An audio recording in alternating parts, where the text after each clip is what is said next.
কোনো ছুতোয় এটিকে নিয়ে বিলম্ব করা অথবা এটি সম্পর্কে অন্য ধরনের মন্তব্য করা, এগুলো যেন রাজ্যপাল না করেন।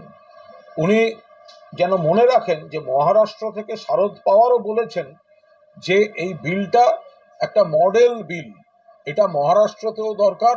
এবং সারা দেশ থেকে আওয়াজ উঠেছে যে এই অপরাজিতা বিল, মহিলাদের বিরুদ্ধে এই ভয়ঙ্কর যে অপরাধ, ধর্ষণ এবং খুন এবং বিভিন্ন ধরনের যৌন হয়রানি, তো সেই জায়গায় ক্ষেত্রে নির্দিষ্ট সময়সীমার মধ্যে তদন্ত, শাস্তি এবং শাস্তির কঠোরতম পর্যায়, এটাই ইতিহাস গড়েছে এই অপরাজিতা বিল। ফলে রাজ্যপালের উচিত অবিলম্বে এই বিলে সই করে দেয়া, ছাড়পত্র দেয়া।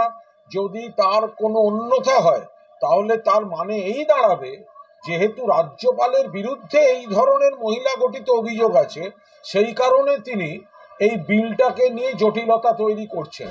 তো এই ধারণাটা মানুষের মধ্যে হবে নাকি হবে না, এটা ডিপেন্ড করছে রাজ্যপাল কত তাড়াতাড়ি ছেড়ে দিচ্ছেন তার উপর।